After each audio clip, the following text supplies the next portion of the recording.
This is Steve from Boxing UK. Absolute joy to be joined by the Blonde Bomber. How are you, How you Ebony? doing, Steve? Oh, I'm good. I'm good. One of my OGs. Always got time for you, Steve, and I appreciate you doing this with me. Good lass. You'll have had a few crawl out the woodwork over the last few weeks, I would bet. Yeah, I'm like getting like inundated with like requests for podcasts and interviews and stuff like that, and that's why I just had to put out a thing saying, look, I know, like, I just need to be really selective, you know, because like I love doing interviews. I enjoy it, and you know, but I just can't be. It's not like I'm sitting back in COVID doing nothing. Like I'm getting ready for a fight. So selective, and you are one of my, you know, OGs. So I'm like definitely going to give you the time. So no, good. I always love our chats. I know our last one was pretty epic. Yeah. A lot of bands. Hey, that's actually the interview where the Dad's Undies thing come in, wasn't it? It was, yeah. You and Rachel together. Yeah, it was us. That's right. Yeah, that's right. Oh shit. That's really taken off. That has really taken off. Because we've spoken before, we don't have to do the whole history thing with you, Ebony. Yeah. But just in a nutshell, how mad has the last year been? Because it's only about a year since you even started Twitter, isn't it? Yeah, it's honestly been just pretty much a year, like March last year. It's been crazy. Like, you know, I made some really good friends and really good networking, and yeah, built up really, you know, really good, you know, brand name, and now I'm getting all these opportunities, and it's just really just me being me on Twitter, really, and doing these interviews and getting my name out there and pushing what I stand for and stuff. And yeah, it's crazy, man. And far out is one thing after another. You know, there's like been highs and lows, like with my fight last year, obviously in November, not happening, like the world title, and then having it and then not having it, and back and forth between countries. And oh yeah, it's been insane. But we're here, take two. And you know, you never really know until you're actually in that ring, but I'm feeling good about it. Yeah, I was going to say you were due over in the UK late last year, but you had a shoulder injury, didn't you? Yeah, I did. Yeah, pretty bad shoulder injury. It put me out for about 8 weeks, so just over 2 months. And then it took quite a while to kind of get back into that, feeling good with my shoulder and stuff with training. And then, yeah, and then I suppose around January was when I could really put my head down and really start getting serious about a fight. So. Did you think the opportunity had gone, Ebony, with the shoulder injury? Like, how heartbroken were you?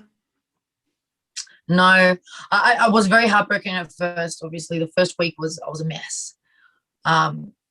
But I just, you know, also had the help like of Phil Richards, one of my sponsors.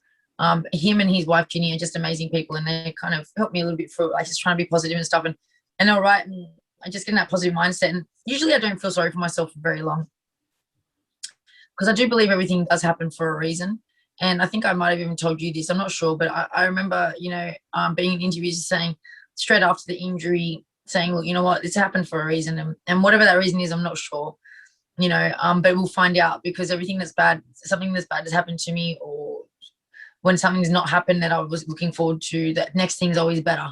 You know what I mean? It's always because of something. So that really kept me going and really kept me positive. Plus, you know, Eddie, he pretty much promised, and I trust his word, and he seems to be pretty good by his word, and he's proven that he is. So, you know, and he kept saying that, you know, don't worry, you know, you'll get it. And so I just, yeah, stayed on to that, really. You say everything happens for a reason. Yeah, definitely. You've got Shannon Courtenay. How long have you been banging that drum? Crazy. It's crazy, actually, because, you know, I remember when we had our first interview and you asked me about Shannon, or you asked me if there's anyone I like fighting. You know, I never said, because I don't call people out. I've never called anyone out. I don't need to call people out, purely because the fans do it, you know. And it was just a fight that we knew from the start, from like, you know, back in April, you know, June, May last year, that everyone wanted that fight, because obviously I think she's, you know, been the most popular super bantamweight in the country, and me being around that weight class, everyone just wanted me over there. And who can I fight?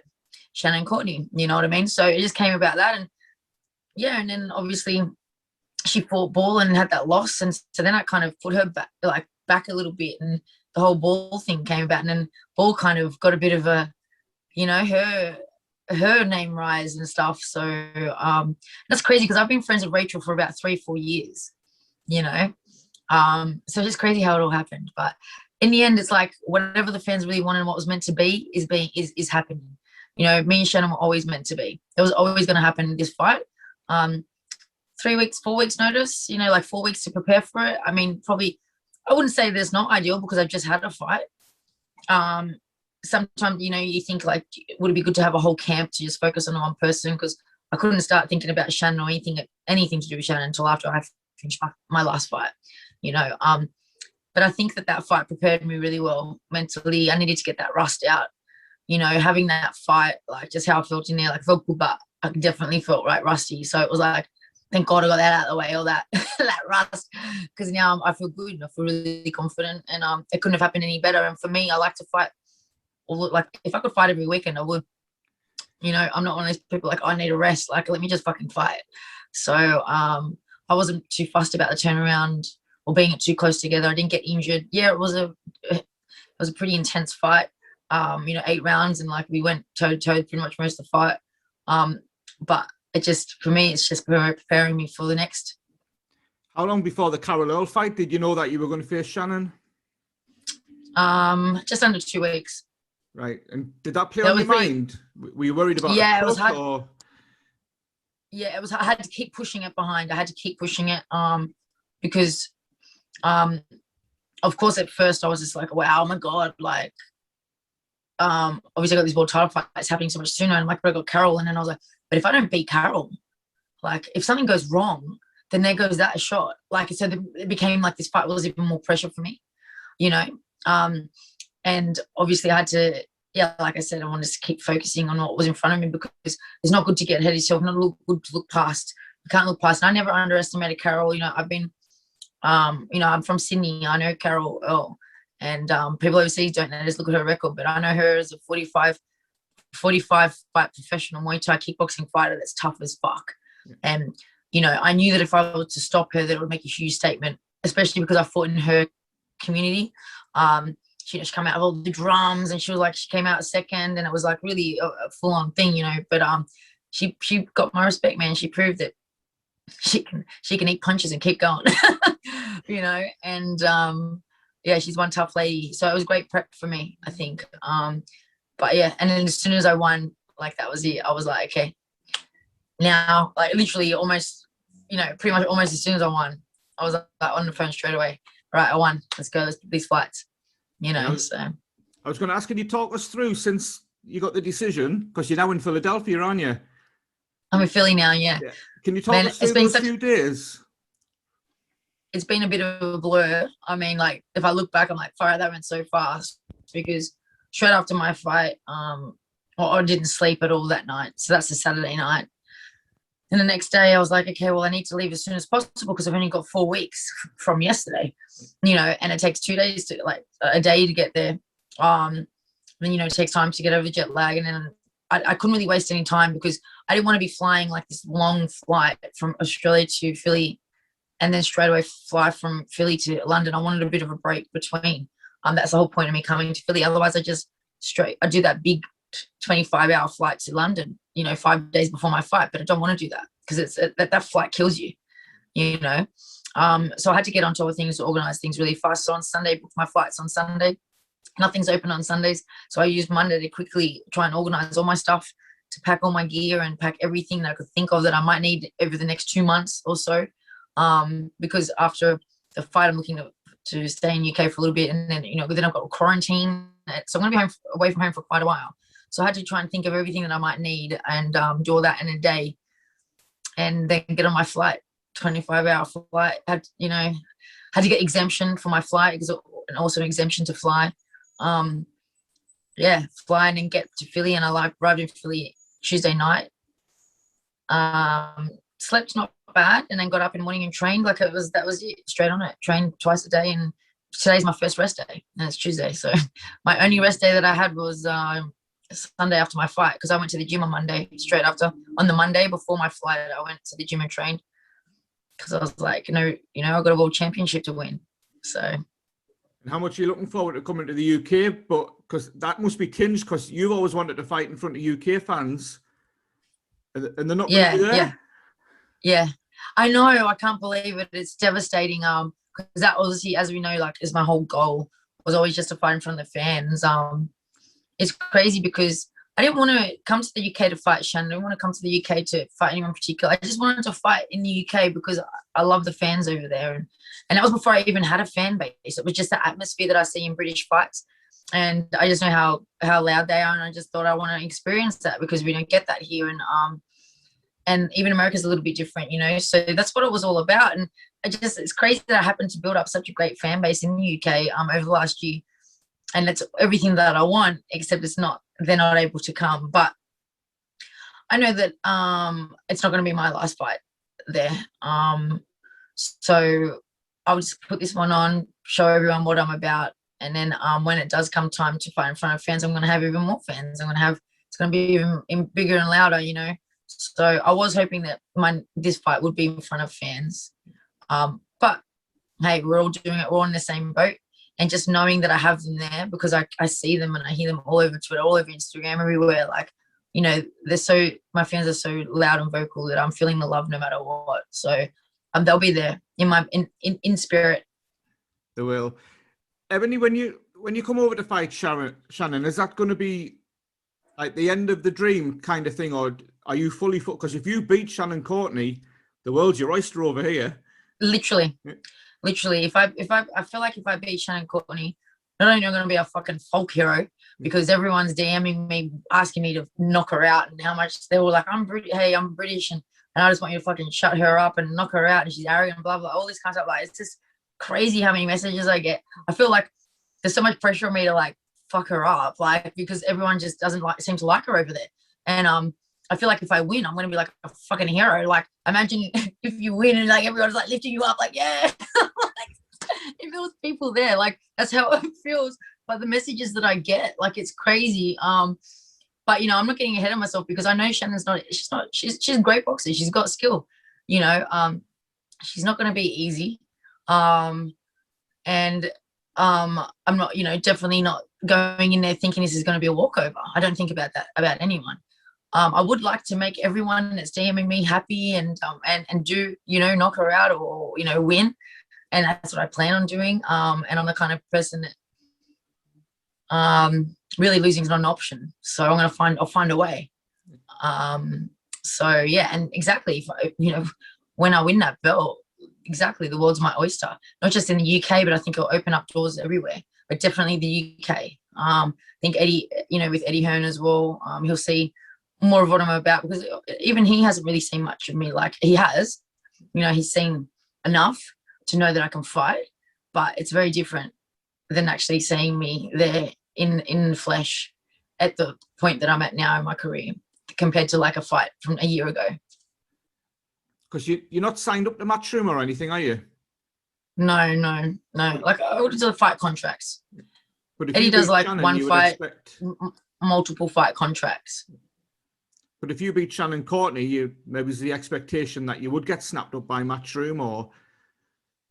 Yeah, I mean, I would like to be, but I'm not fussed. Like, I mean, you know, in the end, if I'm the one with the belt, so does he want me to take the belt somewhere else? No. You know what I mean?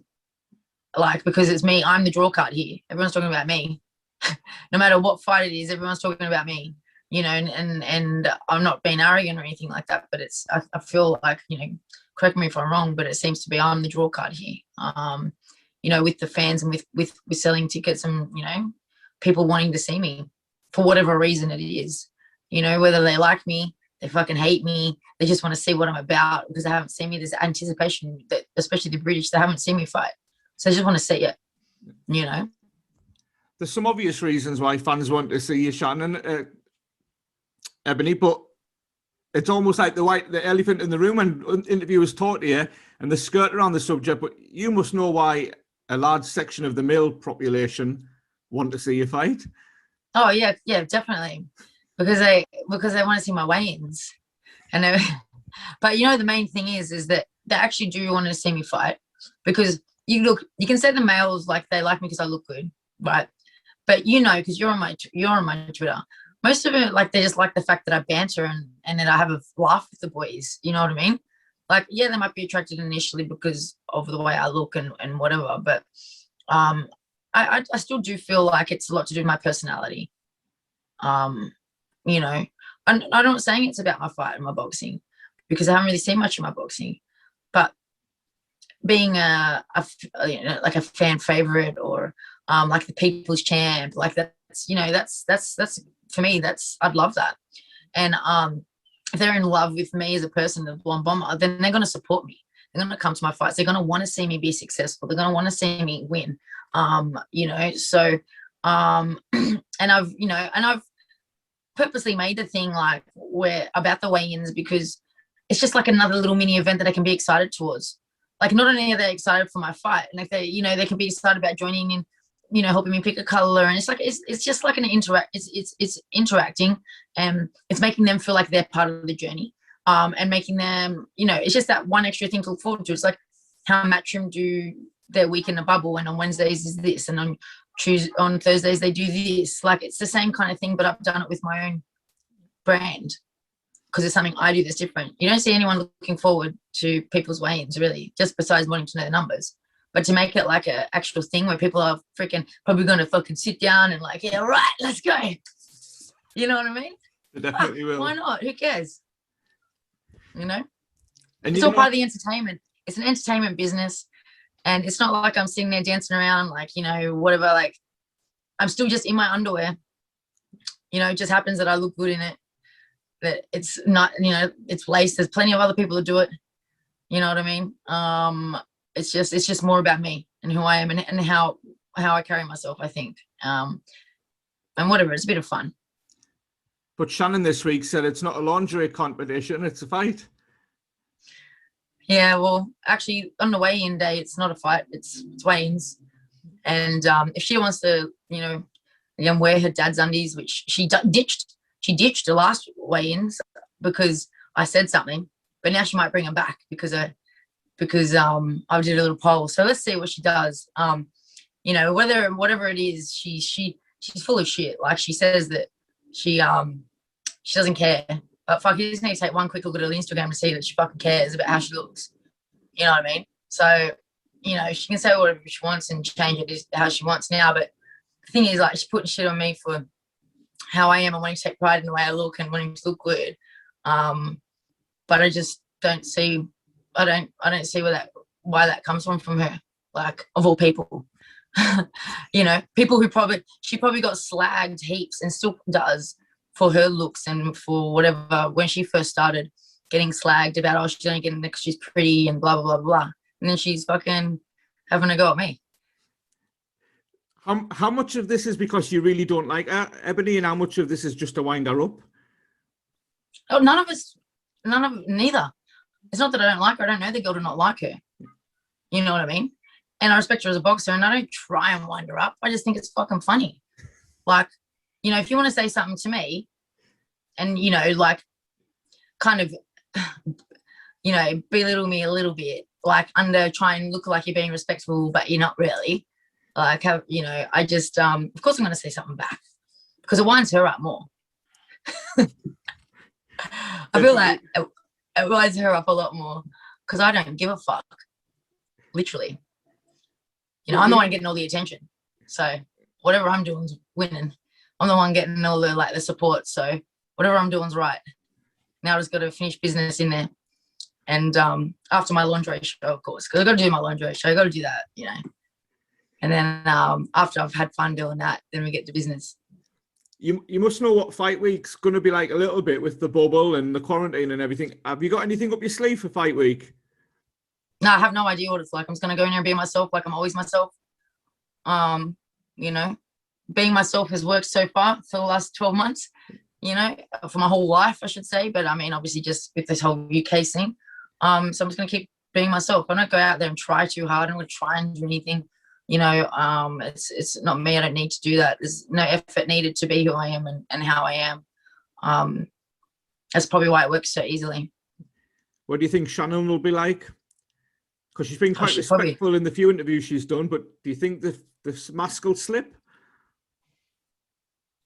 No, I don't think so. I think she's I think she'll avoid me. From the interview that I seen, she looked really uncomfortable when they asked her about the bubble. Looked really uncomfortable and saying that she doesn't want to do this and that, and like, oh, I don't want to play games. Like, I'm not playing games, girl. I'm just fucking being me, and I'm sorry that it's affecting you. Don't, you know, my banter and shit with my fans is affecting you, but I mean, yeah, like I think she'll avoid it because she can't handle it. But don't really care, to be honest. Like I said, just gonna be me. If I see her, I might give her a little wave, kisses, because I'm a nice person, you know. I like to wave and smile. I'm not the kind of person that gets angry and like death stares and threats people. On the Just being boxing, me and being present will be enough, I think, in the bubble for her. no comment. On the boxing side of things, Ebony, do you take anything from your mate Rachel beating her? Or do you take anything from Shannon's last performance, which was quite a convincing win? Yeah. Against a girl that couldn't punch. Yeah. I mean, she comes out slapping. I definitely don't slap. So look, I'm not understanding Shannon at all. I think she's got really good timing. She's got good power. You know, she's knocking these girls out, a couple of these girls. I don't really take much from this from the Rachel fight, like a little bit, you know, like you can see the same things that Shannon does throughout all the fights. You know what I mean? It's just, you know, little things changing here and there, but I'm different. Like you can judge someone to a degree, but you got to focus on yourself.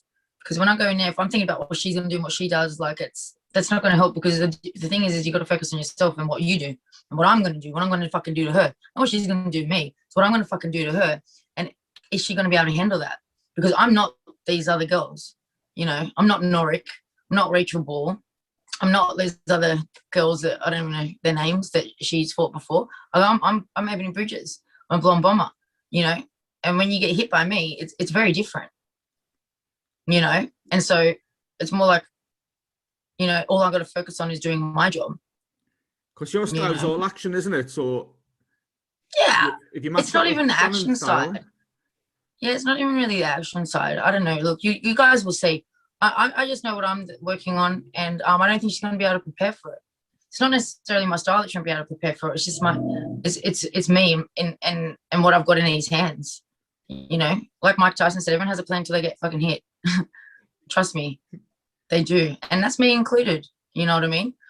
You being an all-round boxer and someone that can do, or you know, be able to adapt and have adversity. That's what's really important.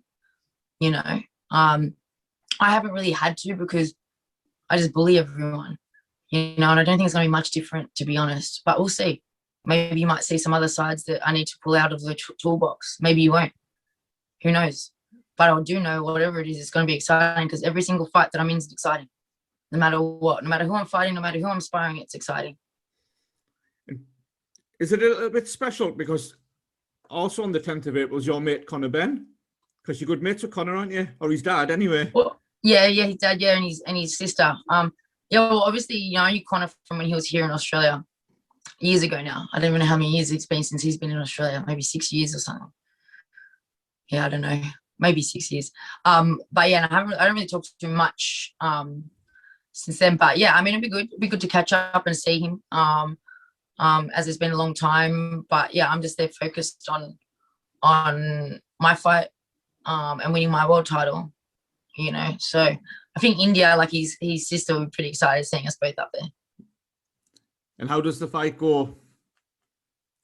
I haven't heard anybody ask you this yet, so talk us through the fight. How does the fight go?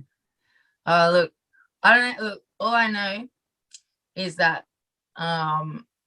it's obviously going to be a very exciting fight. We're both very powerful, but I know I'm very strong. She looks strong. It's a good time. But I do know if she ends up not getting knocked out, then by the end of it, then her face is definitely going to look like a smashed crab on a rock. Like, it's going to be messed up. Like I don't know if you saw Carol L's face after I was done with her, after her eating my fucking punches, but I bet you she regretted wanting to do those 8 rounds, you know. So we'll see. But it'll do. She won't be looking the same when she's finished. There you go. That's very common, Ebony. But you're going to come out world champion. I'm definitely going to come out world champion because there's no losing's not an option for me. I don't see it as literally not an option. So, you know, I preach it, I manifest it. You know, it's just the only thing I'm focused on is winning that title and seeing that belt around my waist. You know, and that's what you've got to be like in this game. You can't be thinking about winning, about losing, or what do they do that, and can't think about that shit. You know what I mean? Like that's you're setting yourself up for a loss. People can call it arrogant, or people can say that it's trash talking, whatever. But got to remember, this is the hurt business. This is boxing. You know, like you need to be confident. Last two, and it's your chance of a reply. Have you seen any of the criticism of this fight? Because I don't know whether you're an easy target because of the way that you look, but there's been a lot of criticism out there, Ebony, about how she getting a world title shot after 5 fights, blah, blah, blah. Your message to those critics? Go learn a little bit about women's boxing. Learn about women's boxing, learn about the depth of women's boxing. Go look up how many of the current world champions, especially the recent ones, especially the British ones, have fought for a world title under 10 fights. Go look at them and tell me what the discrimination is. Fair enough. And even in America, there's plenty of women fighting for world titles under 10 fights. Like, I've already gone through this in another interview, so I'm not going to repeat myself. But, you know, it's just, people are going to say what they say, but they obviously don't know shit about fucking women's boxing. And a message for the supporters that have helped you get to this point. I love you guys. Particularly those in the UK. What would you like them to do between now and fight night, Ebony? Just, you know, keep supporting me. Yeah, like, you know, guys, I've got some merch there from Box Smart. We can get, if you want to buy some of my Blond Bomber Ebanie merchandise to rep on my fight night. You know, just keep supporting, you know, and spreading the love, and don't get caught up with the critics yourselves, you know, because I'm going to be in there and I'm going to prove to you guys what I'm made of. And I want to make everyone proud. And a big thanks to everyone that's always supporting me, because without the fans and without my fans, I wouldn't be here. So, yeah. And also big shout out to my Leeds fans. You know, you guys are the best. All I see all in my timeline is blue and yellow hearts and pushing my name, and I love you guys. So I can't wait to get to Leeds, Ellen Road, and I'm looking forward to fighting and defending my world title there one day. They are. You and Josh Warrington on the same card. That would be pretty cool, wouldn't it? That would be insane. Ebony, you're a star. Thank you very much for your time. Appreciate it. You look after yourself, and I probably speak to you when you get in the bubble, I would think. Yeah, so you're going to be in there? God, no, not that important, man. Oh. You only let a couple in. Okay. Oh, we do the media stuff, so I suppose we'll get a chat in. Exactly. Ebony. Alrighty, awesome. Speak to you soon.